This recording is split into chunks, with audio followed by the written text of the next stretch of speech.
Muchísimas gracias desde Editorial Dava.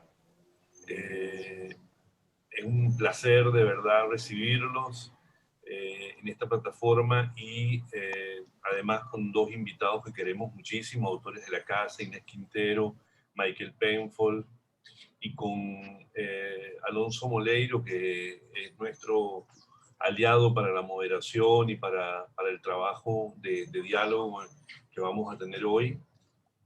Lo agradecemos mucho, de verdad.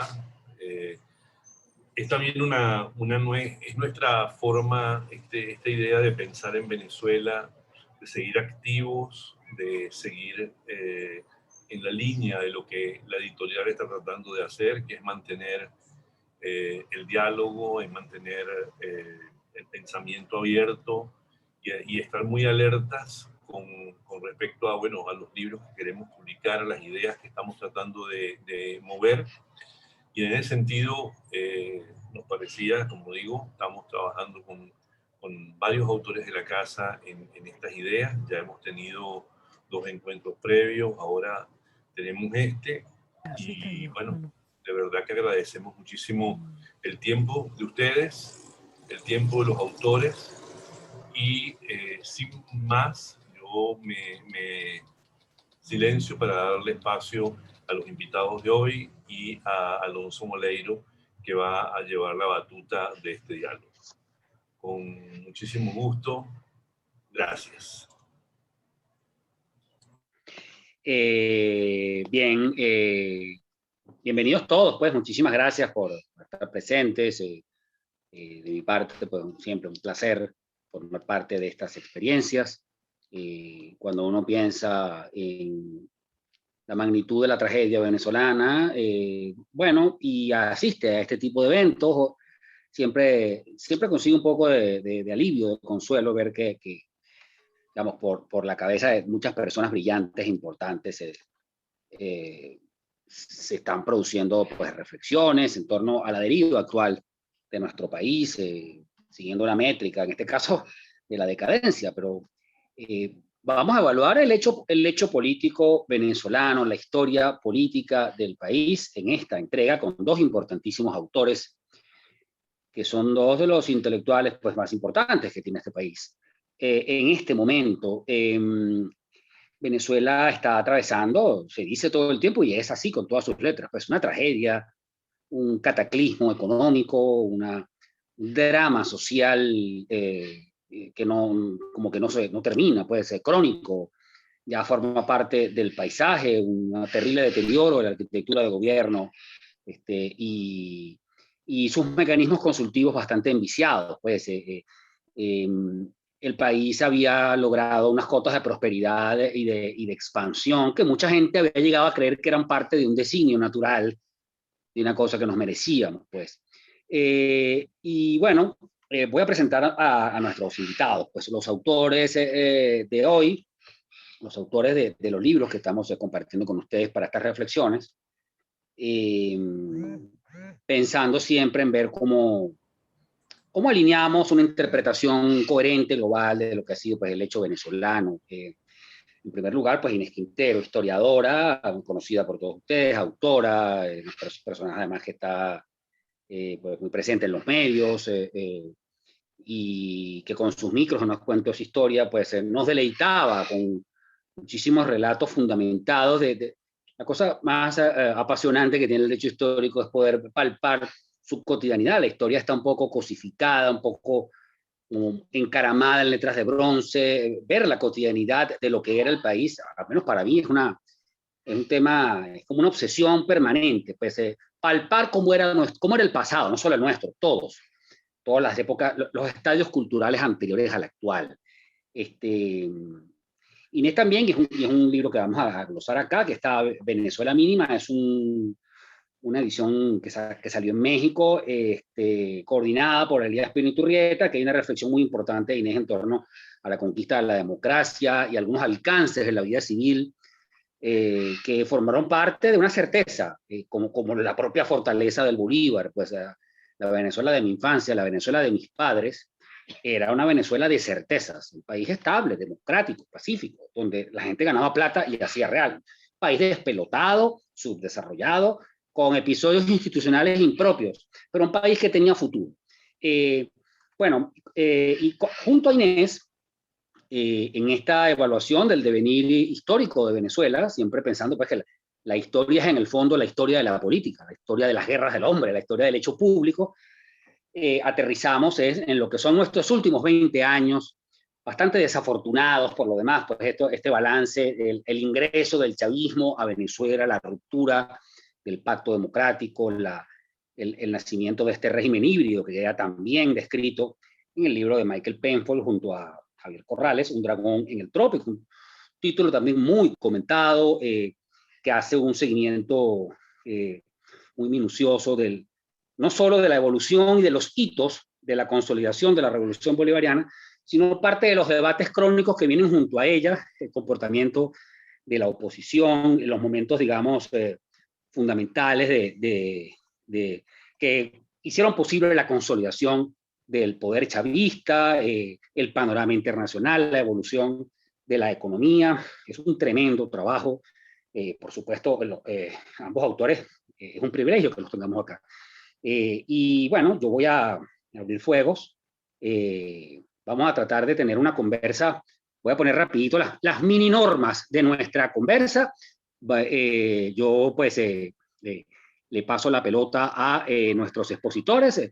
Yo les pido que podemos tener intervenciones, unos 10, 5, 8, 9 minutos, vamos cerrando. Uno acá pues va sirviendo de bisagra en la conversación, luego leemos las preguntas del público, a ver entonces con qué hilo atamos este asunto del pasado y del presente de la política venezolana actual, porque Hugo Chávez no llega lanzado de un platillo volador, es decir, a veces uno se lee las crónicas de Cabrujas, de esa relación del ciudadano con el poder, de la partidocracia, lo que eran los viejos líderes de ADEC, y dice, bueno, algo hay aquí del chavismo un poco más pequeño. O sea, el chavismo vino a regresarnos vicios sociales que habíamos creído abolidos, entre ellas el militarismo, o por ejemplo el nepotismo, esto de creer que, bueno, que yo tengo derecho a meter a toda mi familia a trabajar, que es un impulso muy natural, muy típico, por cierto, de nuestro rezago cultural. Esas son cosas que ya forman parte en este momento, antes era muy mal vista, ahora forman parte de la tradición cultural, del folclore político del país, el nepotismo o el peculado de uso, por hablar de otra. El carro del ministerio, ese carro es del partido, llévense cosas así, cosas de ese tipo. Pero bien, entonces, bueno, le voy a dar en principio pues la palabra a Inés Quintero para hablar un poco de unos cuentos historia. Y bueno, yo voy a abrir, Inés, con una pregunta que está como gravitando en este encuentro, que es esto de, bueno, claro que el chavismo terminó siendo una especie de ayornamiento de los vicios venezolanos frente al poder. O sea, parecía que cosas que estaban rezagadas regresaron todas y se condensaron en la entrada del siglo XX. Cuando tú estudias la historia, cuando revisas procesos del pasado, caracteres de otros dirigentes, tipos como Cipriano Castro, ¿no es un poco digamos, restos del chavismo andando por ahí, de este nuevo chavismo? O sea, ¿son procesos que se te parecen? ¿Has pensado en ese tipo de cosas? Hola, bueno, Alonso, Michael, Sergio, todos. Hay una cantidad de amigos aquí, buenísimos, y amigas que están detrás de la pantalla. Ya nos tenemos que acostumbrar a vernos así en cuadritos. Pero mira, bueno, aparte de que agradezco la oportunidad y sobre todo estos intercambios a distancia bueno, que nos ponen a pensar y a intercambiar. Hay muchísimas cosas de las que conversa Alonso y que están en gran medida en el espíritu de lo que puede preocuparnos o interesarnos en la actualidad, ¿no? Es en qué medida la historia está presente con sus vicios recurrentes entre nosotros y en qué forma se expresan hoy, o bueno, en estos 20 años, algunas prácticas que nos remiten a hechos del pasado. Y siempre es muy tentador pensar que estamos, o sea, que la historia se repite, pero bueno, los historiadores en eso somos furiosos y empeñados en que la historia no se repite, cada momento es único y exclusivo, porque claro, en cada circunstancia las condiciones son particulares. La historia es la ciencia o la actividad o la disciplina de la particularidad. Entonces yo en eso suelo ser muy cauta. Lo que sí creo y me parece importante es que por lo general tenemos mayor perspicacia para ver en qué medida se repiten los vicios o están presentes los vicios. Pero muchas veces nos inhibimos de ver también cuán constantes son, si se pueden llamar, las virtudes que ha acumulado la sociedad venezolana históricamente. Entonces yo perfectamente podría decir que sí, que el abuso de poder, la arbitrariedad, la usurpación, el atropello, por supuesto, son prácticas políticas que han estado presentes en la historia de Venezuela, pero también habría que decir que no es exclusivo de la historia de Venezuela. El atropello, el abuso, los excesos no son un patrimonio exclusivo de los venezolanos. Y obviamente cuando nos remitimos a algunos de los episodios que yo recupero en No es Cuento, es Historia, que son esos episodios muy puntuales, ¿no? Que la idea es tratar de demostrar en qué medida ha habido, o sea, expresiones concretas de abuso, por ejemplo, las barbaridades de los Monagas, los excesos de Cipriano Castro, las atrocidades de Juan Vicente Gómez, o sea, podemos lidiar con eso. El problema está, yo creo que cuando nosotros identificamos en el presente muchos de esos vicios que están asociados al personalismo, a la desinstitucionalización, a no actuar conforme a la constitucionalidad, también deberíamos estar presente o tener presente que históricamente también ha habido una sociedad que ha respondido, que ha reaccionado, que se ha enfrentado y que ha estado dispuesta a hacer valer los derechos ciudadanos. Entonces, que esta pugna, y yo me refiero no como una antítesis, sino esta tensión entre los excesos del poder y las fortalezas ciudadanas, o sea, son parte también de la historia de Venezuela. Entonces, creo que es bien importante, o sea, saber que podemos identificar los vicios, pero también que podamos identificar y tener presentes las fortalezas en la construcción de ciudadanía que tiene esta sociedad, sobre todo que no hay una tendencia, como decía al comienzo, a fijarnos exclusivamente en qué manera son reiterativos o recurrentes algunos de los vicios y no esta fortaleza ciudadana. O sea, nosotros podríamos hacer la construcción de una historia de construcción de ciudadanía, ¿no? Por ejemplo, desde que los venezolanos empezaron a votar hace 200 años, cuando la independencia, cómo es que eso ha sido una exigencia permanente y cómo sigue siéndola en el presente. Y así como eso, o sea, todo lo que ha sido la defensa de la libertad de expresión como un derecho que ha estado atravesando la historia de Venezuela y que jamás ha claudicado, digamos, a la sociedad venezolana frente a eso. Entonces sí creo que tenemos una manera de construir la historia no solamente en código de perversiones y vicios, sino sobre todo en código de construcciones y de fortaleza ciudadana. Yo creo que si algo ha demostrado estos 20 años, no son solamente estas carencias y estas recurrencias a los vicios clientelares, corruptelas, sino para mí el gran aprendizaje, la gran enseñanza, el gran logro de estos 20 años han sido precisamente la fortaleza de una sociedad que no ha claudicado frente al poder. O sea, si nosotros fuésemos también a caracterizar este periodo, tendríamos que caracterizarlo por la contundencia, la constancia y la fortaleza de una sociedad que simple y llanamente ha estado pendiente de ponerle la mano en el pecho. Que no hemos tenido mucho éxito, es verdad, pero no ha habido momento en el cual eso no haya estado presente. Ese sería una primera conclusión, un primer balance de reflexión en torno al pasado y al presente como continuidad en lo que ha sido la construcción de ciudadanía y fortaleza de esta sociedad que ha decidido construir y defender y proteger y reforzar y vivir en democracia. Gracias, Inés. Bueno, y además que también hay que decir que hay una sociedad lista para una oportunidad democrática, pues un país que quisiera poder retornar a una normalidad, o sea, ya estamos en una situación ya como más extralegal, más de fuerza. ¿Sabes, Michael, que entre las varias cosas muy interesantes que encontré en Un dragón en el trópico está esta reflexión? Toda reflexión política interesante siempre tiene su carga polémica, que caracterizaba pues que la descentralización le hizo un tremendo daño finalmente al régimen de punto fijo, pues a la democracia, al único experimento democrático liberal que en rigor hemos tenido, bueno, no el único, pero por lo menos el más acabado. Es decir, que ahí se liberaron fuerzas que debilitaron la autoridad de los partidos, le abrieron campo a la entrada de fuerzas impugnadoras. Entonces, esto como preámbulo a lo que terminó siendo el arribo del chavismo al poder, que terminó, bueno, alterando todos estos temas. porque claro, es interesante, a mí me gustaría pedirte una reflexión al respecto, porque lo normal es que la gente pondere como muy positiva la descentralización, como una cosa buena, que le acercó el poder al ciudadano, que honró la consigna federal, y que parecía, porque la descentralización tuvo un momento que pareció estar funcionando bien, funcionó 10 años, fue entendida por los políticos, fue entendida por la ciudadanía, pues, o sea, aquí había un gobernador ADECO, un gobernador masista, un gobernador de causa R y un presidente de Acción Democrática, o por decir algo, pues, pero quería pedirte en este caso, Michael, que empecemos por ahí, un comentario tuyo, una interpretación de esas causas que fueron debilitando la democracia y produjeron este hito de Chávez que, cierto que todos temíamos desde el comienzo, o sea, la sociedad democrática venezolana estaba muy preocupada con Chávez, temiendo esto que estamos viviendo. O sea, la profecía se cumplió, pues aquí estamos en una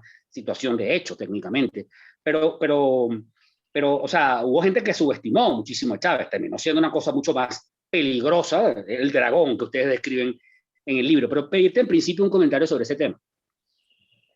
Pero en primer lugar, Alonso, un placer poder estar acá y además estar acompañado de mi querida amiga Inés, a quien tanto admiro, y poder compartir con mi editor Sergio en este conversatorio. Déjame un poco, yo siempre he sido un gran defensor de la descentralización.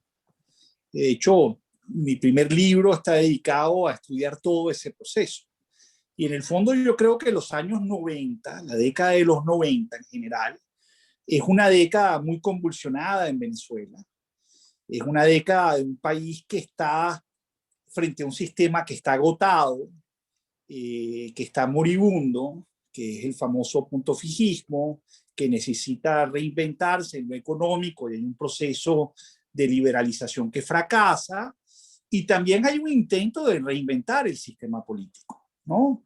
Entonces, mi lectura de la descentralización no es si es buena o es mala, lo que es que tuvo un impacto en la manera como se estructuró y se fragmentó el sistema político venezolano a partir de los 90, porque cuando ya Chávez llega al poder en el año 98 y gana esa famosa elección, el sistema de partidos venezolanos ya estaba en la práctica pulverizada. Ya ese proceso de hecho había decantado con la reelección, la segunda presidencia de Rafael Caldera, ¿no? Y te digo esto porque en el fondo, y voy a hacer un comentario muy personal, es que cuando yo estaba estudiando mi doctorado, yo siempre me sentía en una situación muy incómoda, porque cuando yo decía que era venezolano, entre los latinoamericanos, Venezuela era como un bicho raro, un outlier, como dirían estadísticamente, ¿no? No tenía ningún valor comparativo, porque siendo un país petrolero era democrático, eso era una rareza, cuando la mayor parte de los países petroleros, particularmente en el Medio Oriente, eran sistemas autoritarios. Entonces Venezuela era una excepción siendo petrolero, pero Venezuela también era una excepción siendo democrática. Es decir, llegó a la democracia mucho más temprano, siendo un país petrolero, además, que la mayor parte de la región latinoamericana. Entonces, siempre en un momento, en los años 90, en los cuales la mayor parte de los países latinoamericanos, entre ellos Brasil o Perú, estaban transitando, nosotros estábamos en un proceso completamente distinto. Entonces, lo que te quiero decir es que Venezuela siempre ha sido visto como un caso excepcional. Sin embargo, cuando tú analizas lo que ha pasado en estos últimos 20 años, curiosamente nosotros estamos convergiendo con muchos fenómenos, ¿no? El primero es que siendo un país petrolero, ahora somos un país con un autoritarismo hegemónico muy claro. Y siendo además un país que de alguna manera fue pionero en lo que algunos llaman procesos de retroceso democrático, otros llaman de progresión autoritaria, pero en el fondo nosotros ya desde finales de los años 90 veníamos transitando ese camino. Ahora, te digo esto porque vuelvo a tu pregunta. La gran pregunta es ¿por qué siendo un país petrolero nosotros fuimos democráticos? Y esa no es una pregunta banal, es una pregunta muy importante. Y yo creo que la respuesta a esa pregunta tiene que ver con lo que estaba diciendo Inés, que es una sociedad que se logró organizar alrededor de los partidos. Es decir, que había una estructura política que logró en un proceso histórico muy largo, que arranca con la muerte de Gómez, un proceso de liberalización muy lento, con López Contreras, con Medina, que fracasa, que viene el trienio Adeco, y después viene la dictadura de Pérez Jiménez, y después viene ese pacto de punto fijo que marca institucionalmente al país. Todo eso ocurre en parte porque hay una manera de hacer política. Y la década de los 90, de alguna manera, también marca un cambio en esa manera de hacer política. Además de ser una década donde el poder se descentraliza, también es una década donde la élite venezolana empieza también a apostar por distintos tipos de cambio. Y tenemos una élite que se divide, por ejemplo, alrededor de los intentos de golpe de Estado del año 92, que se divide abiertamente alrededor de la primera parte de la presidencia de Caldera, que estaba centrada en volver a instaurar los controles de cambio, en intervenir el sistema financiero, y después en el ascenso de Chávez, que termina de quebrar esa élite económica, política, etc. Entonces, todo un proceso. Ahora, en el fondo, lo que nosotros vivimos en los años 90 fue el quiebre de la política. Y por eso es que los años 90, y entre ellos ese proceso de descentralización, de alguna manera marca una dinámica de la política venezolana, cuya principal falla, a mi juicio, no tiene que ver con la descentralización, tiene que ver con una concepción de la política. Y es que mientras nosotros, siendo petroleros, los partidos políticos entendían que las instituciones eran un artificio que requería cooperación, que requería construcción en el tiempo, nosotros pasamos a hacer una política básicamente de quiebres, una política centrada en la polarización que Chávez supo aprovechar a la perfección y que le llevó básicamente al poder, en el marco de una economía que no crecía, en el marco de un país que ya tenía 30 millones de habitantes y no proveía suficientes bienes públicos en educación, en salud, en calidad de vida, o sea, que estaba en crisis con el tema de la corrupción, con una sociedad que además no se sentía representada, una crisis de representación muy grande. Bueno, eso se dio allí. Entonces, mi reflexión sobre la descentralización no es tanto sobre la descentralización, y sobre la concepción de la política que se marcó en esa década de los 90, sin los cuales es dificilísimo entender al chavismo y el surgimiento del chavismo. Y voy con esto último aquí, para un poco provocar, ¿no? En el año 98, el ascenso de Chávez lo celebró todo el mundo. Es decir, era un ascenso en nuestra fantasía de quiebre de la élite, ¿verdad? Del sistema. Nosotros pensábamos que aquí iba a haber una etapa de gran progresión, de gran progreso, que nos habíamos liberado de una carga histórica. Y yo siempre tuve la impresión, al principio muy intuitiva, sobre todo con el juramento de él al principio, donde no quiso juramentar frente a la Constitución, que nosotros estábamos entrando en un ciclo de desinstitucionalización que nunca imaginé que iba a llegar a donde llegó, pero que me daba la impresión de manera muy clara que sí marcaba un punto de quiebre y que además venía acompañado de una fuerza histórica muy importante, que es el mundo militar. Y que también en ese año 98, en esa coalición tan heterogénea, tan rara, de civiles, militares, de extrema derecha, de izquierda, todo ese mundo tan mezclado, pues apareció esto que estamos viviendo hoy. Entonces, Digo esto porque yo creo que esos años 90 son muy interesantes, porque en el fondo el país trató de reinventarse. En lo económico, gran viraje, fracasó, en parte porque la élite no lo acompañó, la élite empresarial no quiso acompañar ese proceso.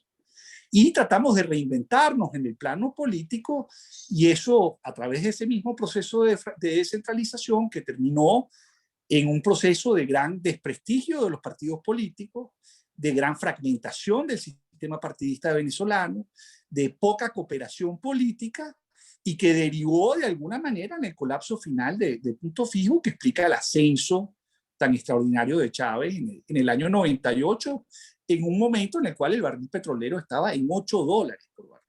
Es decir, ya un colapso final también de ese modelo rentista.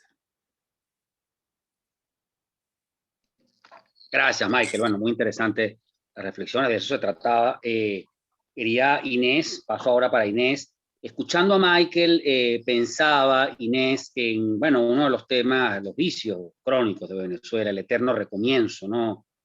Siempre el crónico planteamiento, digamos, de refundar la república, de empezar desde cero, de abortar estrategias. Uno ve que es como una métrica que tiene lugar en la historia política del país, o sea, la irrupción de procesos, la cantidad de constituciones. Y lo otro es, quería pedirte una reflexión, Inés, sobre el papel de los partidos políticos, porque cierto que, o sea, la llegada de los partidos modernos venezolanos hizo, bueno, produjo, creo yo, una mejora civil cualitativa importante. En la intermediación, pues la dictadura de Juan Vicente Gómez tenía una población mayoritariamente analfabeta, con unos hombres que estaban al poder por la fuerza, muy distantes de ellos. Los procesos del trienio, bueno, el paréntesis este de la dictadura, y luego, o sea, el desarrollo de los partidos trajo a la sociedad un montón de ventajas, pero los partidos mismos tampoco pudieron darle continuidad a sus logros, en particular Acción Democrática. Entonces, bueno, son dos reflexiones, me gustaría tu opinión, a ver qué te parece. Sí, bueno, es que fíjate que yo creo que bueno, el proceso histórico venezolano, lo decía Michael, en gran medida dio cuenta de una particularidad excepcional del caso venezolano, ¿no? Pero también creo que efectivamente el siglo XX venezolano, para distanciarnos un poco del siglo XIX, da cuenta eso de un proceso sobre todo de muchísima velocidad de transformación en el momento en que eso ya arranca como una dinámica sostenida, o sea, digamos, superado el periodo del gomecismo, que algunas expresiones de esas transformaciones estaban dándose, pero bueno, obviamente la muerte de Gómez y lo que sería el desarrollo de la organización de la sociedad, de la dinámica política, del surgimiento de los partidos, pero no solamente del surgimiento de los partidos, sino de la organización masiva de la sociedad, de la presencia de las mujeres, o sea, son muchísimos aspectos, la transformación educativa, o sea, son, ¿verdad?, una suma de procesos complejos que van a coincidir y que le van a dar un contenido a lo que va a ser el proceso de transformación del siglo XX venezolano, pero también, y coincido con lo que tú decías respecto al retorno al pasado, o sea, casi que todas las rupturas que se dan cuando las grandes rupturas del siglo XX venezolano, la primera gran ruptura, que es la de Cipriano Castro en 1899, se da nuevos hombres, nuevos ideales, nuevos procedimientos, o sea, tabla rasa con el pasado. Posteriormente, en el 45, la gran ruptura digamos, del trienio ADECO o del golpe del 18 de octubre y toda la revolución es la negación del gomecismo, ¿no? Posteriormente, el 23 de enero se va a construir sobre la negación y el rechazo y la condena y la satanización de la dictadura militar. Y bueno, y si hubo algo que construyó Chávez con mucha beligerancia, fue la negación y la satanización del pasado como el recurso mediante el cual se podía construir una alternativa política que hiciera ruptura con el pasado. Yo sí creo que en este caso y en todos esos momentos, parte de ese discurso está asociado inevitablemente al hecho de que ese pasado está en desventaja, o sea, está en condiciones calamitosas, ha dado muestras de sus dificultades para dar respuesta frente a la sociedad, de forma tal que cuando tú lo satanizas, no lo estás satanizando en el vacío, tú no puedes satanizar algo que tiene fortalezas. Entonces, obviamente, tanto el liberalismo amarillo del siglo XIX como el gomecismo y la prolongación del gomecismo en la década del 40, como la dictadura militar, como obviamente el sistema político de partidos, que de alguna forma es sobre el cual se erige la propuesta satanizadora de Chávez, en todos los casos habían dado muestras de desgaste, de dificultades, de falta de respuesta. El gran drama, y yo creo que eso me remite, digamos, a la coyuntura actual, el gran drama es que digamos, la práctica de sostenimiento del poder impide que desde adentro se produzcan las fórmulas que permitan adecuar ese proyecto a las exigencias de la sociedad. O sea, yo recuerdo, bueno, estábamos activos, o sea, las críticas, o sea, desde la década de los 80 hay una crítica, o sea, reflexiva, que no es la del antipartidismo, una crítica que proviene, digamos, del mundo académico, pero también de la sociedad y de muchos ámbitos. Dicen, mira, aquí hay problemas, mira, aquí están habiendo problemas, mira, esto hay que, o sea, hay que resolverlo, hay que buscar fórmulas, hay que buscar respuestas. La COPRE es una propuesta desde adentro del Estado que tiene como propósito reformular muchos de los vicios y de los problemas que estaban presentes en la sociedad venezolana, ya muy visibles en la década de los 80. El libro, por ejemplo, de Ramón Piñango y Moisés Naín, que se publicó en el IESA, que es de los 80, en el CENDE, o sea, todos, o sea, verdad que uno se impresiona al trabajo de Miriam Comblic, o sea, de muchísimos, o sea, muchísimos autores que están advirtiendo las carencias, las crisis, los problemas, no solamente del sistema político de partidos, del esquema rentista, de todo lo que era expresión de una dinámica que daba cuentas claras de sus carencias, de sus debilidades, y, o sea, y la dificultad que desde adentro hubiese una respuesta que permitiese efectivamente ir construyendo más allá de las elecciones de gobernadores y los paliativos que se pusieron para atajar ese drama, ¿no? Entonces sí creo que pensando en esta dinámica, pienso más bien en el presente, o sea, desde hace ya, o sea, varios años estamos, bueno, la crisis inevitable, las carencias, el proceso de descomposición, de todo lo que esto representa como debacle, ¿no? Y la práctica constante de desnudar estos 20 años y sobre todo estos últimos como un proceso que es incapaz de darle respuestas a la sociedad y a las demandas de la sociedad. Y bueno, y no solamente no hay expresión desde adentro que permita efectivamente solventar o tratar de superar esos vicios, esas carencias, sino que lo más dramático es que desde afuera tampoco se ha podido erigir una voz lo suficientemente sostenible para convertirse en expresión de que esa satanización tiene un recurso de sostenibilidad distinto, alternativo, que no es la de continuidad del chavismo, como ocurrió, por ejemplo, en el caso de Chávez, como ocurrió en la década del 40 con el caso de la Revolución de Octubre, o como ocurrió en otros momentos históricos donde quienes se erigieron satanizadores se convirtieron efectivamente en factor de superación de ese proceso. Entonces,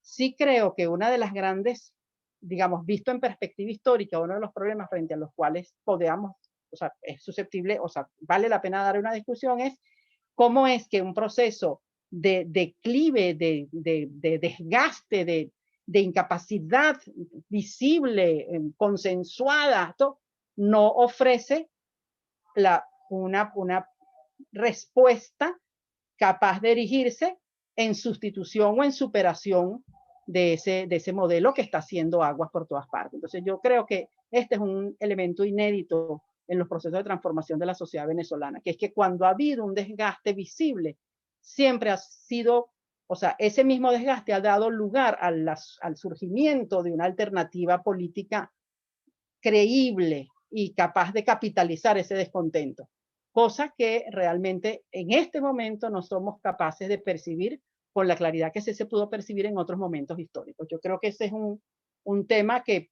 verdad, que es importante advertirlo y darse cuenta de cómo esos quiebres, o sea, no siempre se expresan en la misma manera y en qué medida ese vacío es parte del drama actual o de la política actual.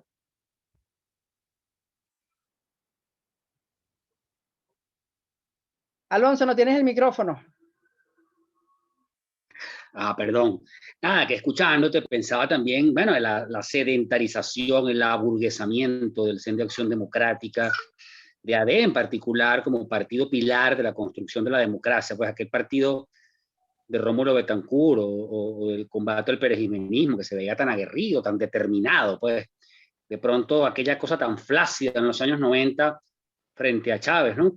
Yo quería preguntarte, Michael, en lo personal, para ti, ¿cuál es? Hay varios y sobre esto siempre hay debates, pero el hito que produjo la consolidación del poder chavista, ¿cuál es, de acuerdo a tu criterio? El micrófono, Michael. Gracias, Inés. Para mí, el año 2007, la derrota de Chávez frente al intento de reformar la Constitución para incluir la reelección indefinida, que marcaba ya un punto de inflexión en torno a la alternabilidad, lo pierde, y a pesar de haberlo perdido democráticamente, vuelve a imponer esa misma reforma pocos meses más tarde, ¿no? Y logra imponer un cambio que para mí marca de manera definitiva los problemas en Venezuela, porque de alguna forma bloquea la alternabilidad, que es un elemento central en cualquier sistema democrático. Si tú vas a ver muchos de los eventos que están en la región en este momento, en Bolivia, en Ecuador, los miedos que hay en otros países que están, por ejemplo, en procesos de reforma constitucional muy importante como Chile, el tema de la alternabilidad es el tema central. Y Venezuela, de alguna manera, tuvo una resolución a ese problema, que es un problema además muy viejo. En el caso venezolano, Inés puede contarnos de miles de episodios, no de miles, pues de decenas de episodios alrededor del tema de las reelecciones. Pero sí hubo, digamos, un saldo en la Constitución del 61 muy definitivo en torno a ese tema, que era limitarlo, pero garantizando la reelección 10 años más tarde, o 2 periodos más tarde, que también marcó a los partidos, marcó el liderazgo de Caldera sobre Copey y marcó también Acción Democrática de una manera distinta, porque Betancur abdicó de alguna manera después de haber alcanzado la presidencia por segunda vez, abdicó en los años 70 la posibilidad de volver, más bien abrió el partido, algo que volvió a cerrar Pérez de alguna manera más adelante en los años 90. Y siempre había este tema si era el mismo Pérez, el Pérez que iba a volver, que era lo que prometía en la campaña, y de repente el Pérez liberal que aparece con una plataforma política y una plataforma económica muy diferente a la que había prometido, ¿no? Entonces, para mí el 2007 con el caso de Chávez es muy importante, es muy definitivo, porque de alguna manera termina de marcar lo que es el chavismo, un presidencialismo completamente hegemónico, con unos poderes que ya la Constitución del año 99-2000 le daba al presidente la capacidad de hacer cosas que eran inimaginables antes en cuanto a prerrogativas constitucionales, legales, e incluso de capacidad de convocar a todo tipo de referéndums sin ningún tipo de controles, los poderes que le daba sobre las Fuerzas Armadas, el debilitamiento del Parlamento para controlar precisamente esos poderes frente a las Fuerzas Armadas. Sí, ahí hay un nuevo arreglo institucional que con esa reelección indefinida básicamente marca de forma permanente a Venezuela. Y lo que debió haber sido, por ejemplo, la elección del 2012, con Chávez vivo todavía, que era un problema de sucesión dentro del chavismo, se convirtió, y que era un problema político, como lo tienen otros países con partidos, digamos, de populistas de izquierda bastante radicales, como un problema de sucesión interna del partido, se convirtió en un problema sucesoral diferente y en un presidente que básicamente, en el caso de Maduro, llega al poder, básicamente, yo no quiero decir, bueno, era un dedazo tipo mexicano, pues, o sea, era algo distinto a lo que se había vivido en Venezuela. Entonces, ese año para mí marca, es un hito ya en el desmantelamiento de la democracia venezolana, esa reforma. Y también creo que el otro hito en este proceso, sin duda alguna, es la convocatoria de Maduro frente a la decisión del Poder Judicial de básicamente anular o congelar los poderes del Parlamento, del Congreso, de la Asamblea Nacional, que crea una crisis gigantesca que nos ha llevado a donde estamos hoy, y su respuesta frente a eso, que fue la convocatoria de una Asamblea Nacional Constituyente que terminó de generar un problema de gobernabilidad y un conflicto político institucional gigantesco en Venezuela. Esos son los dos hitos, 2007, 2017. Son 2 años donde digamos, ese proyecto, esa dimensión más autoritaria del chavismo deriva en esto que estamos viviendo hoy, que es un autoritarismo con características muy hegemónicas en cuanto a su comportamiento. Sí. Hablan mucho, un dragón en el trópico, del régimen híbrido. Bueno, son parte de estas categorías de la política de estos tiempos. Yo le quería preguntar, Inés, a partir de estas reflexiones de Michael, bueno, en Venezuela ha habido muchos dictadores, algunos muy célebres, ¿no? En el pasado en América Latina. También ha habido autoritarismos más permisivos, como el de Joaquín Crespo, no exactamente, o sea, con una parodia electoral, y le robaban las elecciones al Mocho Hernández. Hubo autócratas en toda la línea, pero en lo que sería el ranking de autoritarismo, Inés, ¿dónde dejamos a Hugo Chávez? Los chavistas siempre se sintieron los verdaderos demócratas, siempre decían, nunca había habido un debate más abierto, más libre, nunca había habido un presidente más criticado, nunca se había escogido una constitución votando en democracia protagónica, derrotamos a las élites en todos los terrenos. Esa es la narrativa chavista. Pero claro, al quedar roto el pacto democrático, en Venezuela estamos en los confines de esto que bien describe Michael. ¿Cómo ponemos el autocratismo chavista en el contexto de las dictaduras y la tradición de la imposición en Venezuela? ¿Cómo lo ves tú?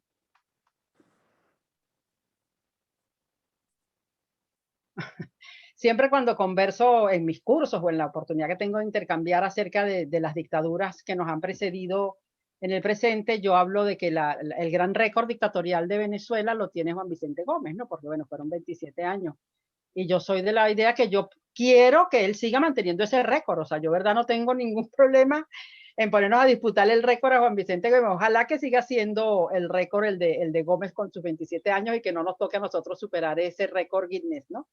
Pero obviamente son formas de autoritarismo totalmente diferentes que tienen que ver con condiciones históricas totalmente diferentes. Obviamente, cuando uno ve lo que significaron los monagas, ¿verdad? Los monagas fueron una cosa atroz, atroz. O sea, todo lo que fue el asalto al Congreso en enero, o sea, la práctica, incluso la práctica política del nepotismo, las corruptelas, los abusos, o sea, la arbitrariedad, la sucesión al hermano, después vuelve José Tadeo, después inventa modificar la Constitución.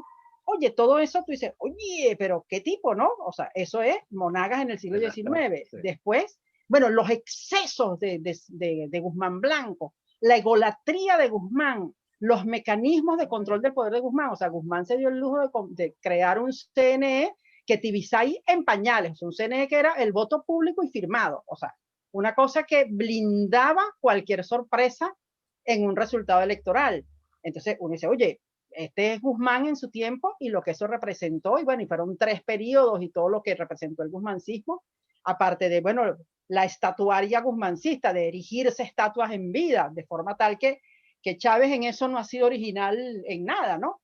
Y bueno, y verdad, la dictadura de Juan Vicente Gómez, la modificación de las constituciones, allí sí es verdad que la reelección inmediata, la sustitución de poder, o sea, todos los mecanismos, y además en el caso de Gómez también hubo una decisión de la justificación política sobre la base de una argumentación sostenida en relación con la historia. Entonces, yo creo que tenemos un acumulado de prácticas autoritarias dictatoriales que dan cuenta de cómo en cada caso se han expresado esas prácticas dictatoriales. Y yo creo que en este último periodo, o sea, hay una sofisticación de muchos de estos recursos como consecuencia, por supuesto, de los recursos de comunicación, de los mecanismos, de las asesorías extranjeras, de las presencias políticas, de la calidad de los liderazgos. O sea, yo creo que hay una distancia abismal entre lo que es la figura y el liderazgo de Chávez a lo que puede ser algo que no existe como liderazgo, que es la figura de Gómez, y sobre todo lo que representaba el liderazgo en el siglo XIX y lo que representa el liderazgo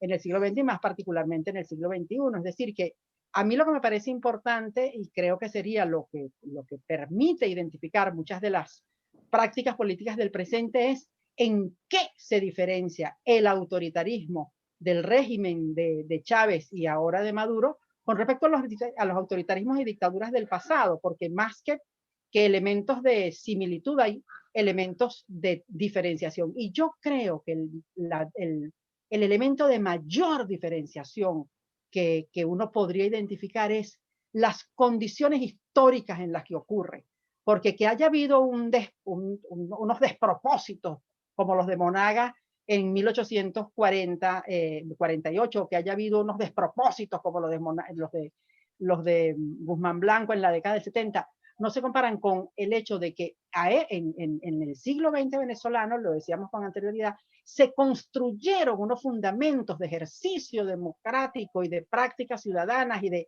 de concepción del poder y de dinámica política y de intercambio que la distancia entre las prácticas políticas y los excesos del poder se abren de una manera dramática en diferencia con lo que pudiese haber sido en el pasado. O sea, ¿cuál era la fortaleza de la práctica política de los venezolanos en el periodo de Gómez en comparación con los recursos de sociabilidad política de la sociedad venezolana a finales del siglo XX? Entonces yo creo que la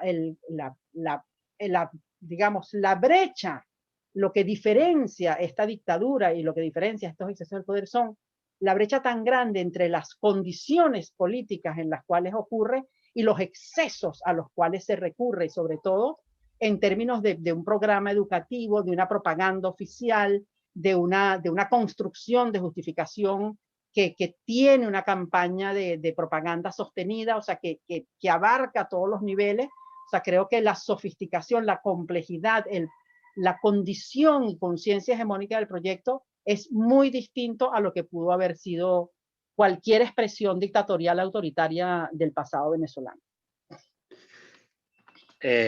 Cierto, y bueno, además Hugo Chávez heredaba un marco previo, sociedad abierta, y el chavismo ha sido un movimiento que tiene una autoestima en materia de derechos humanos. Puede hacernos gracia la frase, pero quiero decir, ellos se sienten gente que defiende los derechos humanos, aunque no los defiendan, pero uno ve a Tarek William Saab o algunos activistas de los 90 que eran de ese movimiento que estaba como en gestación o ya era una realidad a mediados de los 90, algunos de ellos siguen siendo dirigentes chavistas.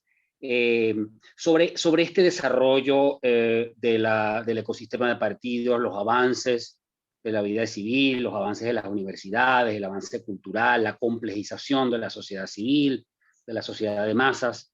Michael, bueno, llegó Hugo Chávez Frías, y uno de los debates pues, medulares de nuestro quehacer cotidiano a veces es una evaluación sobre la oposición, porque la oposición venezolana sería como la expresión política del país que está pidiendo una segunda oportunidad, otra oportunidad para rehacer una democracia, un régimen de derecho. Pues esa oposición ha tenido además varias expresiones, pues, varias oleadas con estrategias.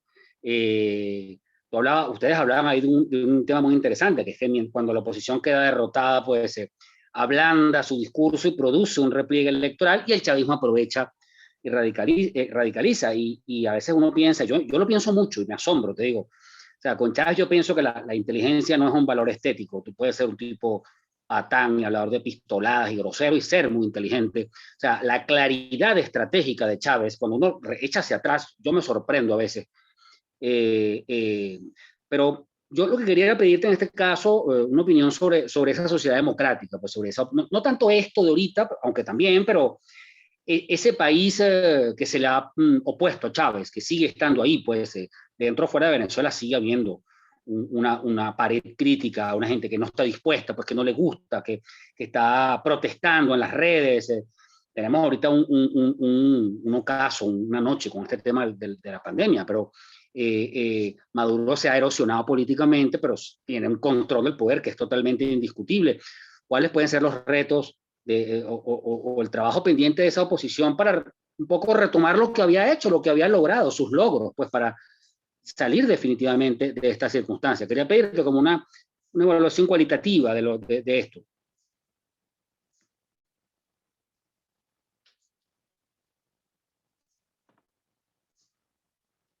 ¿Tienes el micrófono, Michael?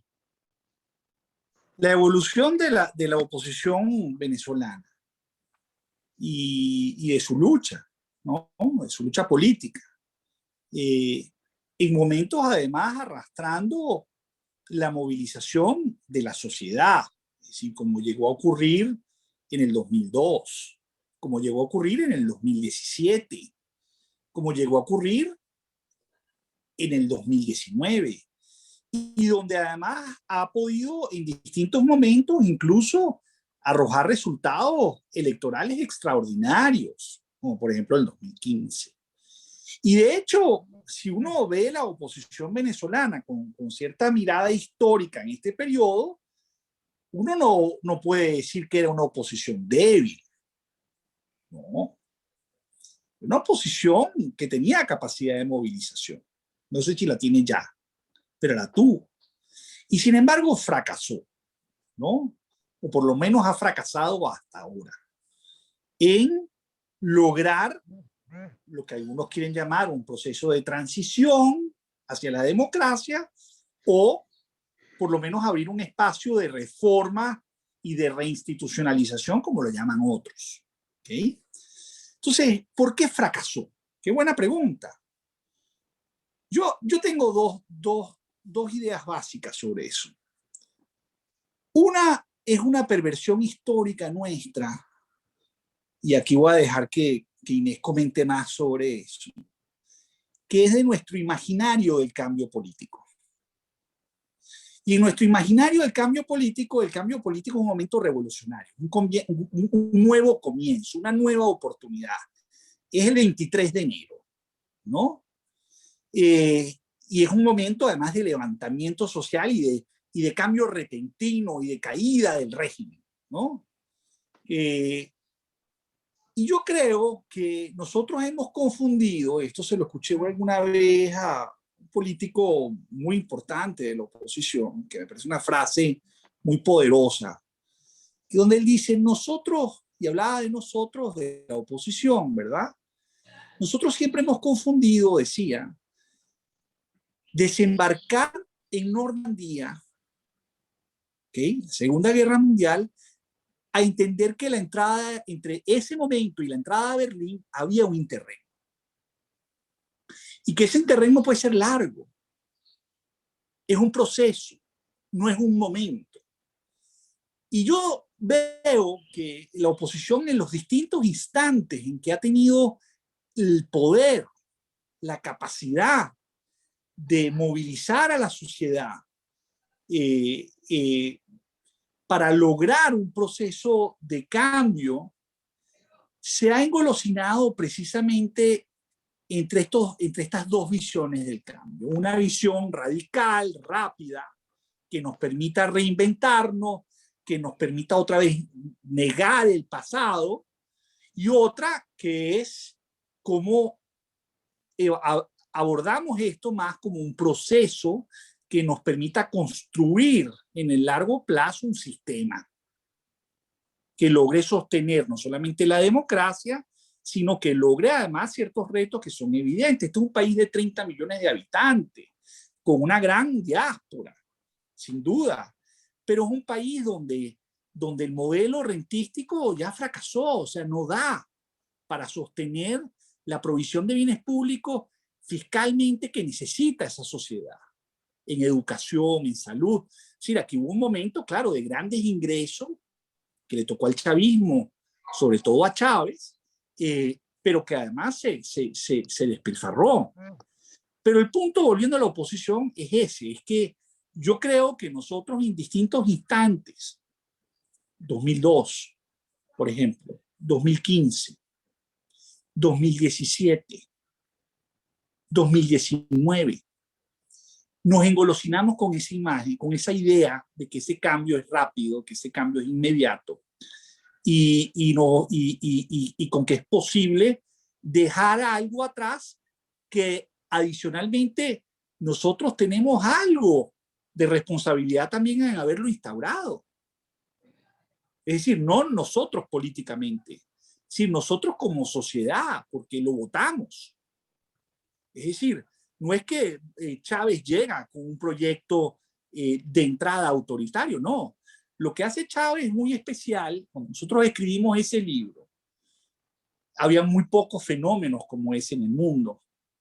Y de hecho, si tú lees el libro de cómo las democracias mueren, de Levinsky y Diblatz, te vas a dar cuenta que hay menciones al libro, pero porque de alguna manera el caso venezolano se volvió emblemático de cómo mueren las democracias desde adentro.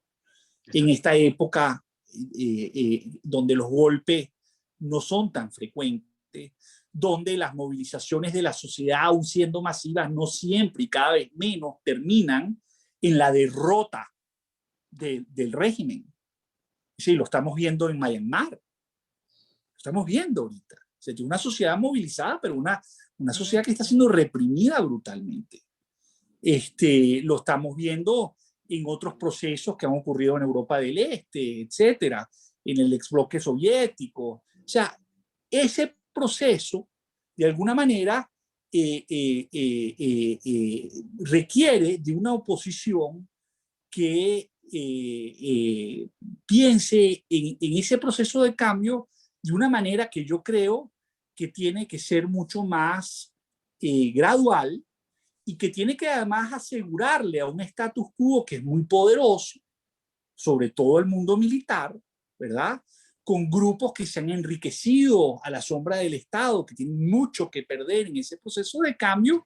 Tú tienes que poder pensar, bueno, ¿cómo yo reinstitucionalizo? Pero ¿cómo yo también logro en un proceso, en un interregno, generar los incentivos para que eso se pueda dar? Y eso requiere de un liderazgo político diferente. Y nosotros creo que en el fondo, y esta es mi gran crítica a la oposición, y es una crítica muy teatral si quieres, pero que me parece a mí importante, es que la oposición venezolana siempre está pensando en una escenografía. Le aburren los procesos, le aburren, porque quiere el cambio inmediato, y ese cambio inmediato no va a venir. Yo, por ejemplo, te voy a decir algo. Es muy tentador ahorita volverse atrás a la historia, pero pensemos en el país hoy. Este es un país muy distinto, que ha cambiado. En medio de esta tragedia, de esta debacle institucional, económica, social, etc. Este es un país que, por ejemplo, hoy en día el 40% del consumo en Venezuela se financia a través de la diáspora, de las remesas. Hoy tenemos una estructura de la familia pobre venezolana que es dramáticamente distinta a la estructura de la familia pobre hace 20, 30 años atrás, incluso hace 5 o 10 años atrás. Tienes un país hoy donde la desigualdad, no solamente individual, sino la desigualdad territorial, sí, la diferencia entre los distintos estados, los distintos territorios del país, son dramáticos. Donde además tienes un país con un colapso de acceso a bienes públicos como agua, electricidad, etcétera, que marca la vida de la gente.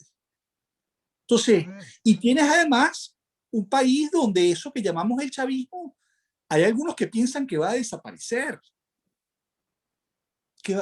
Mira, que se acabó. Como el 23 de enero, se acabó Pérez Jiménez, se acabó. Y eso no es así, eso no funciona así. El peronismo existe. Ahí está todavía Argentina lidiando con el peronismo. En este momento el gran temor en Argentina es que el peronismo derive otra vez en un proyecto similar al chavista, por ejemplo. Y estos miedos alrededor de la Kirchner y Fernández, etcétera. Pero lo cierto es que ese mundo existe. Entonces, ¿cómo diseñamos?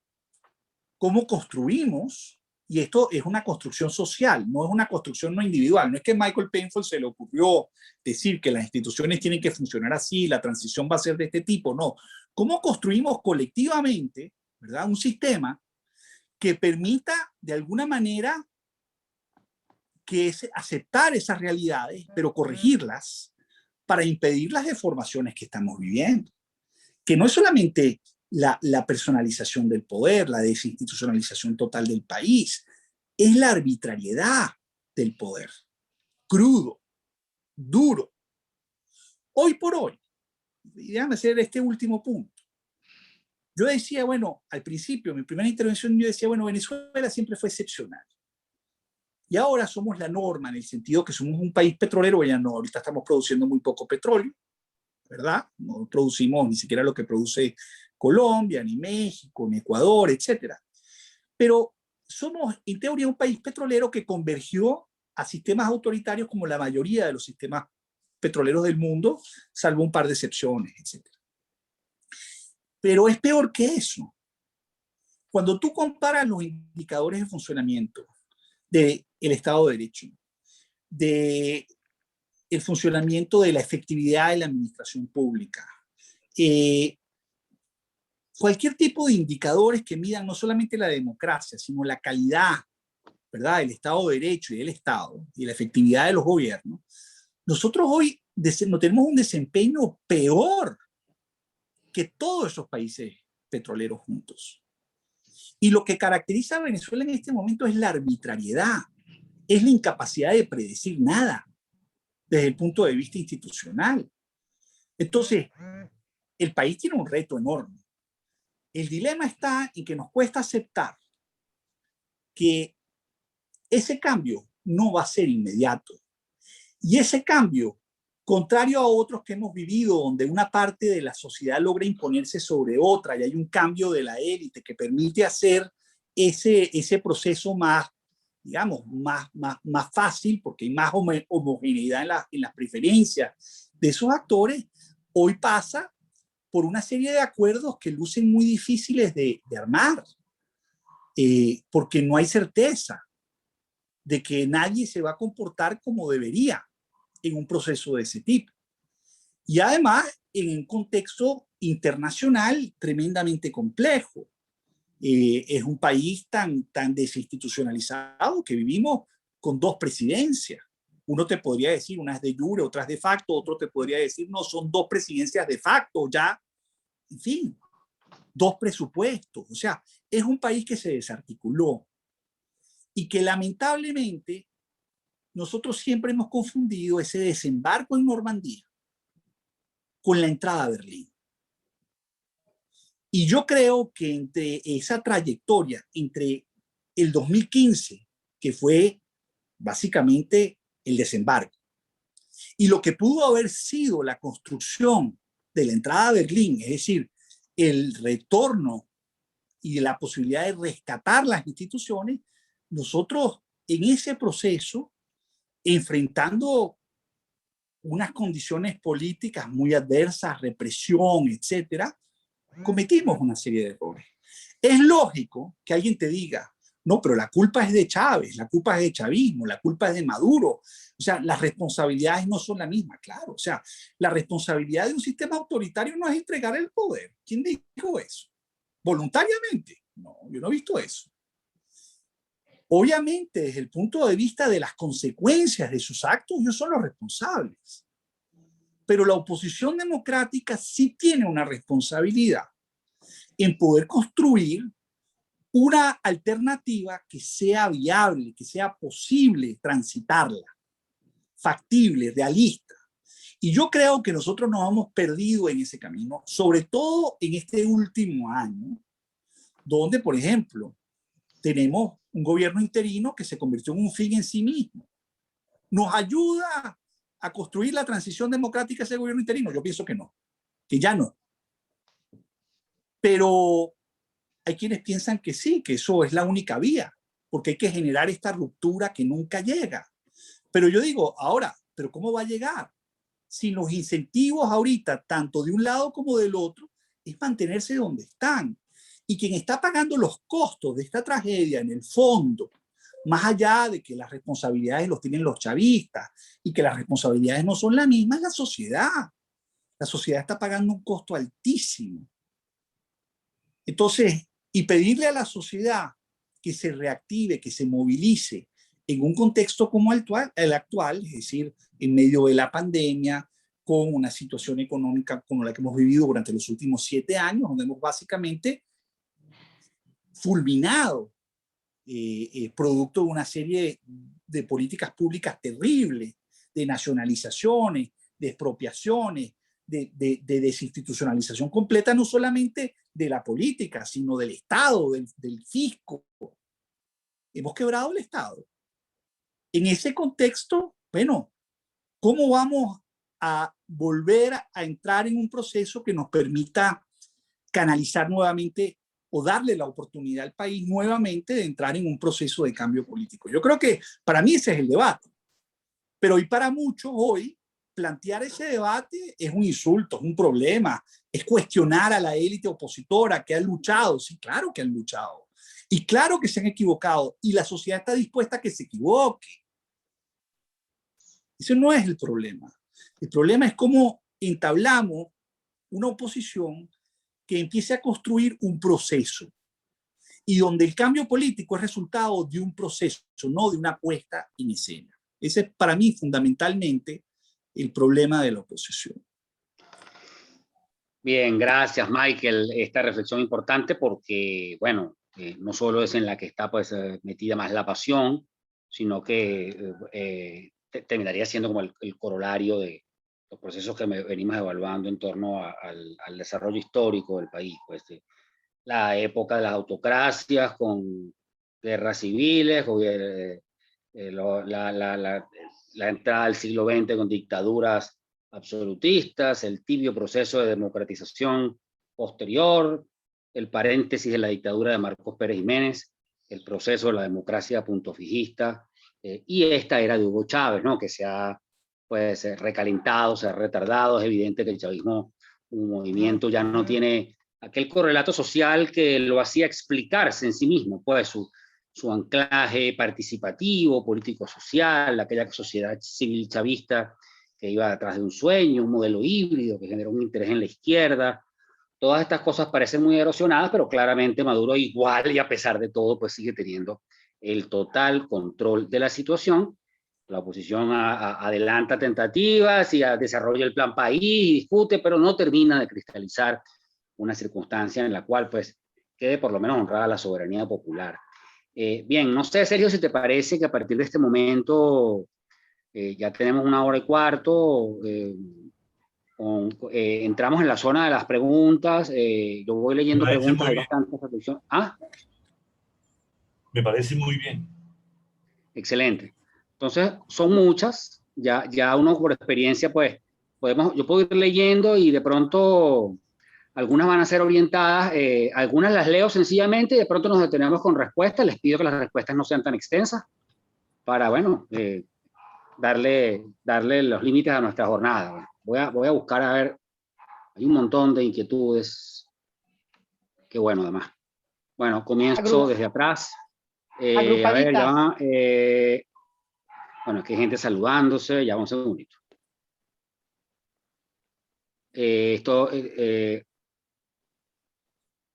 Ya va. Que la gente... Ajá.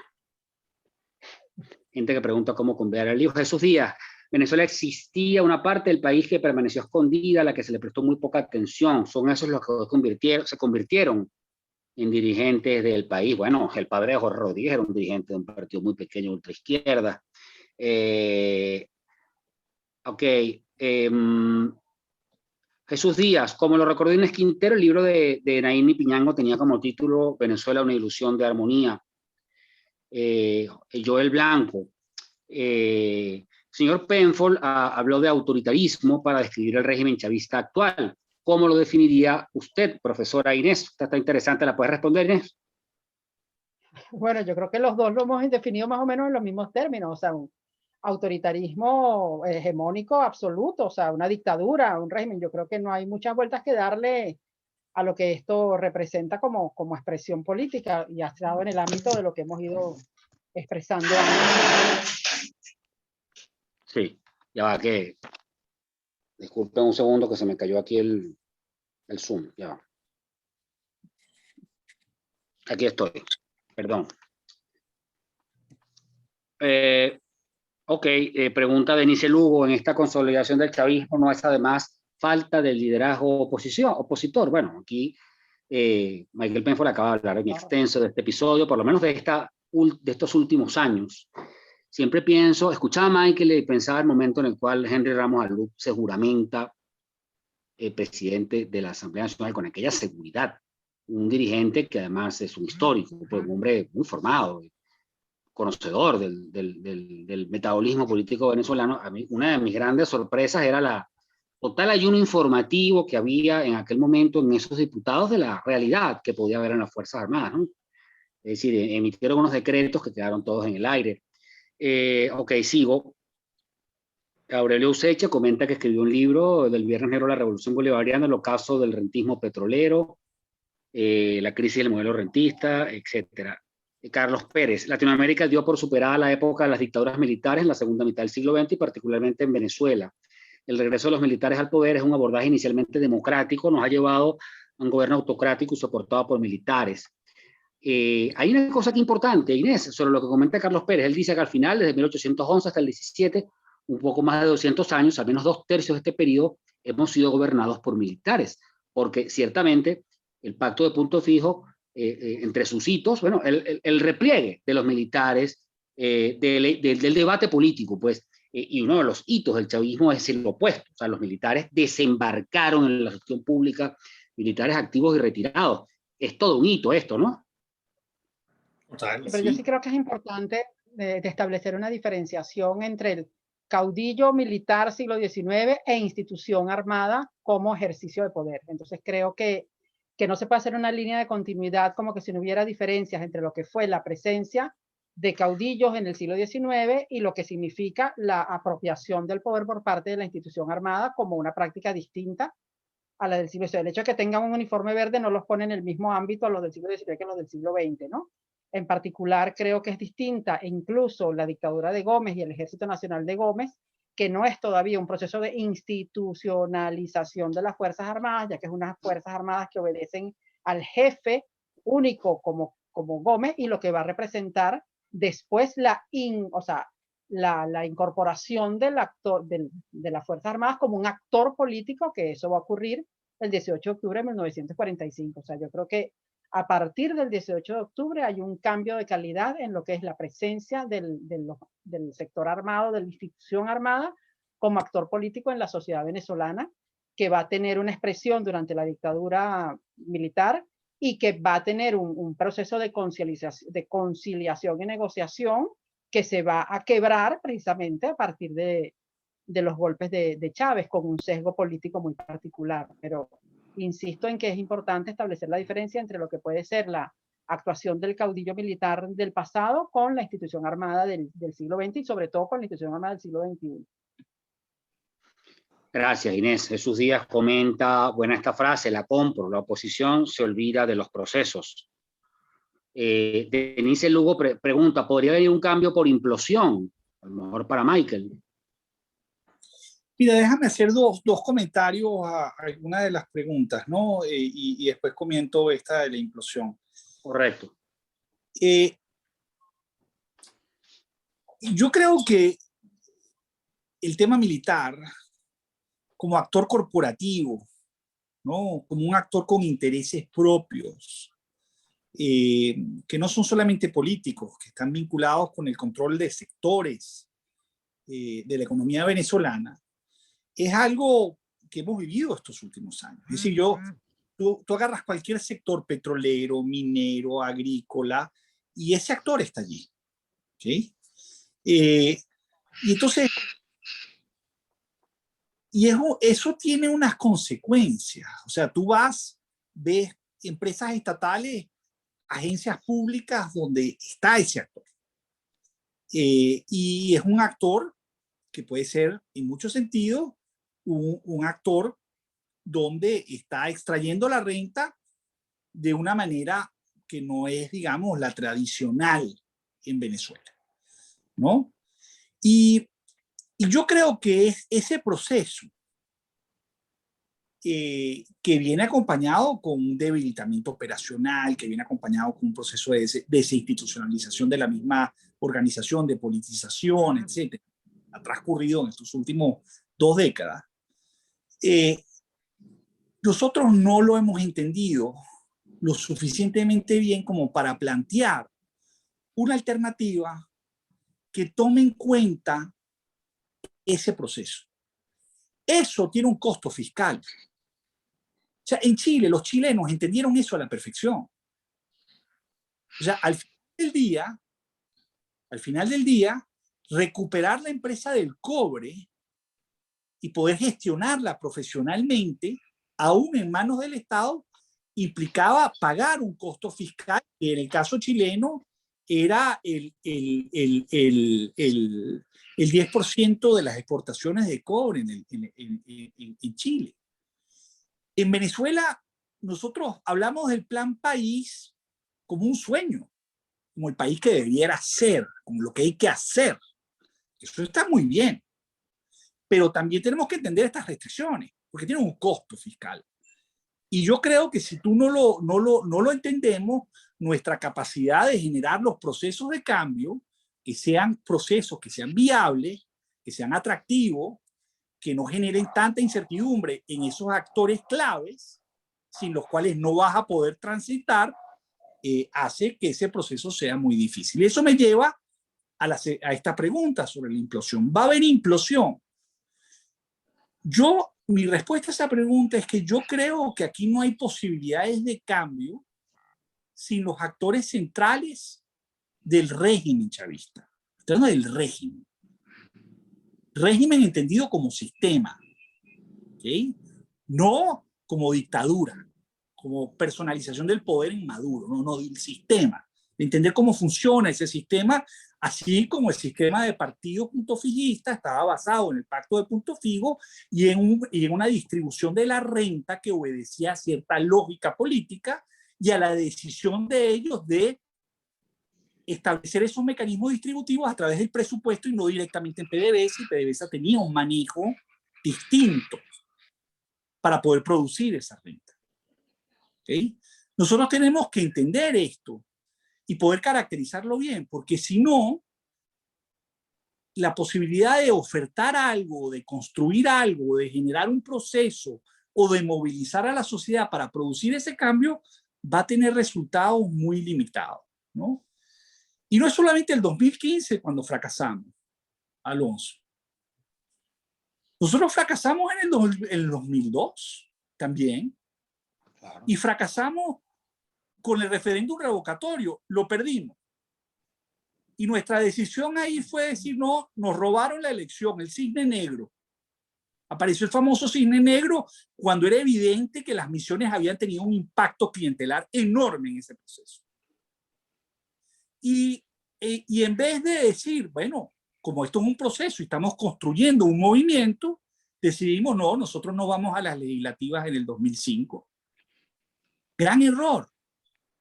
Perdimos control de muchísimos espacios, sobre todo en el plano judicial, que hubiesen hecho mucho más difícil para el chavismo hacer muchos de los cambios que hizo Chávez para poder hacer lo que Maduro está haciendo hoy, porque Maduro no se sostiene en el poder porque es Maduro. Maduro se sostiene en el poder porque hubo una construcción previa de este proceso, que tomó décadas y que efectivamente funcionó. O sea, el blindaje de ellos funcionó. ¿Entendemos cómo funciona ese blindaje? Yo no estoy seguro que todavía lo entendamos. Entonces, esa implosión sin ese entendimiento es muy difícil, muy complejo de generar. Gracias, Michael. Ok, continúo. Joel Blanco, ¿a qué oposición democrática se refiere el profesor Penfold? ¿Quiénes la representan? Bueno, esto más o menos está a la vista, ¿no? Aurelio Useche, un país que no es capaz de generar los recursos para sostener el macroestado. Quizás algunos estén pensando en auxilios financieros internacionales para mantener un régimen de subsidio y ello es imposible.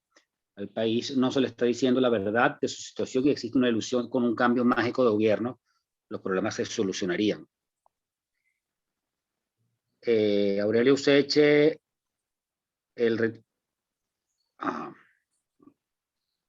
partiendo del punto que Maduro y su combo han perdido todo el apoyo popular y que además el Estado ha prácticamente desaparecido, ¿cómo es posible que sigan ahí? Esta pregunta se la hace mucha gente. No sé si quieres responder, Michael. Mira, hay dos maneras de explicar eso. Una manera es decir cuáles son las fortalezas del régimen y por qué se sostiene autoritariamente. Su relación con los militares, su capacidad de movilizar a la sociedad, su capacidad de haber desmantelado el Estado, su capacidad de dividir a la oposición. Es decir, uno puede señalar una cantidad de elementos centrales de las estrategias y los comportamientos del chavismo que le ha permitido sostenerse a pesar de este debacle. Y hay otro que tienen que ver más con por qué nosotros no hemos podido producir un quiebre en la coalición dominante que permita abrir un proceso político. ¿Por qué no lo hemos logrado? Por ejemplo, en la teoría del cambio de Guaidó, esa era una teoría del cambio basado básicamente en que la presión internacional iba a crear un quiebre en la coalición oficialista, sobre todo en el mundo militar. Y no ocurrió. No ocurrió. ¿Por qué no ocurrió? No ocurrió básicamente porque ese mundo sintió que se estaba amenazado, que eso era un proceso de cambio donde ellos no iban a poder de alguna manera influir directamente en ese proceso y que los riesgos de ese proceso y por lo tanto lo que tenían que perder era demasiado alto frente a quedarse donde están. Eso quiere decir que esos factores internos dentro del chavismo que probablemente estén demandando cambio no existan. Yo creo que no, eso no es verdad. Yo estoy seguro que existen. Pero ¿qué estamos ofertando nosotros en este momento para poder generar ese proceso? ¿Cómo lo estamos gestionando? ¿Cómo lo vemos? Y yo creo que ahí es donde está el principal error. Y eso se ha traducido en un proceso de falta de credibilidad en el liderazgo opositor y una sociedad que empieza a decir, bueno, yo quiero cambio. Más del 83% del país quiere un cambio. Pero la gente dice, no, no lo vamos a lograr. La gente está desesperanzada. Entonces eso ha sido otro elemento central de este régimen, de este sistema, o sea, el control social, que lo ha ejercido de distintas maneras y con mucha sofisticación incluso tecnológica, que es importante señalarlo. Entonces, ¿cómo explicar por qué se sostiene a pesar del colapso económico, social? Yo creo que, bueno, hay dos maneras de hacerlo. Una, si lo quieres explicar por qué se sostuvo, bueno, ve las características del sistema. Si quieres entender por qué no hay cambio político, a pesar de que hay una gran demanda de cambio político, yo creo que tenemos que ver de este lado también qué es lo que estamos haciendo. Gracias, Michael. Voy a leer este comentario que me pidieron que lo leyera completo y es cierto, pues hay que leerlo completo. En 2009 escribí un libro, El Viernes Negro, la Revolución Bolivariana, el ocaso del rentismo petrolero, en el cual expongo mi experiencia de gobierno desde 1979 a febrero del 84. En ese periodo entró en crisis el modelo rentista y a partir de allí la renta petrolera no podía financiar el agua potable, electricidad, gasolina, transporte público, subsidios, gratuidad de la educación. Este modelo hizo agua al final de Lucinchi. Cap y Miguel Rodríguez trataron de encauzar al país. El país rechazó ese viraje. Todavía la gran oferta electoral del fondo de la oposición es retornar a ese régimen de subsidios para mantener la paz social. Pero no será posible, ya no somos petroleros ni productores, de renta de ningún tipo. Este es Aurelio Useche, que hizo este comentario. Bueno, creo que Luis Justi dice, se repiten procesos que fracasan, se dé apoyo internacional para equilibrar fuerzas, Maduro solo no podría con nadie. Bueno, son las 6:30, Sí. creo que ya Sergio, Sí. ya están leídas Creo todas las preguntas. Ya estamos en la hora, Alonso. Creo que Excelente, bueno. es importantísimo decir, antes que tú cierres, que darle, bueno, el aporte de Inés y de Michael para mí está muy claro y lo agradezco mucho, porque además generaron debate y generaron unas ideas que creo que son muy importantes para pensar, con las cuales uno puede ver la historia hacia atrás, pero también ver el presente tan complicado. Siempre en este tipo de encuentros, bueno, hay muchas cosas que se quieren decir, no siempre todo cabe, es un inicio, es un comienzo, es un aporte, y en ese sentido nos es grato poder ofrecer puntos de vista diferentes, y lo agradecemos mucho desde Editorial Daban. Alonso, gracias. Bueno, de mi parte, por supuesto, un gran placer también, previsiblemente muy nutritivo, muy interesante, muy fértil, todo lo que escuchamos. En Venezuela hemos tenido dictaduras horrendas, algunas muy eficientes, dictadores que han administrado la renta y han puesto el país a caminar. A lo mejor esto que tenemos no es tan horrible, no es en 1814, no será la rotunda, no será los extremos, o sea, no hay estatuas de Nicolás Maduro en el Parque del Calvario, hay cosas que no pasan y uno todavía aquí se puede un poco patalear y tal, pero bueno, los niveles de destrucción del país respecto a lo que había antes sí parece como un hito que va a ser analizado pues en el futuro. Claramente, pues, por lo menos para mí, el país está para mucho más que esto. Esta sociedad está esperando una oportunidad para poder hacer su voluntad frente al Estado. Aquí tenemos una ruptura entre lo que quiere la sociedad y lo que quiere el Estado. Eso no ocurría en Venezuela desde, bueno, hace como 60 años o más. Bien, gracias de verdad a Michael Penfold y a Inés Quintero. Muy honrado de haber participado con ellos en este evento. Un fuerte abrazo a ambos y por supuesto también a todos ustedes. Muchísimas gracias por sus preguntas y sus comentarios. Nos vemos muy pronto, en una próxima oportunidad. Yo aprovecho gracias a todos. yo aprovecho para decirles que Inés viene con un libro nuevo. A Michael lo estoy esperando, no me para mucho, pero lo estoy esperando con un libro. Y el que es el moderador también viene con un libro nuevo para la editorial. Así que son todas buenas noticias con las que estamos trabajando y que nos hacen muy feliz también porque de alguna manera muestran que estamos activos y que seguimos caminando. Muchas gracias. Gracias a todos. Saludos. Fuerte abrazo, saludos, gracias. Chao, Michael, Inés. Chao, gracias, saludos. Chao a todos por estar aquí, ¿eh?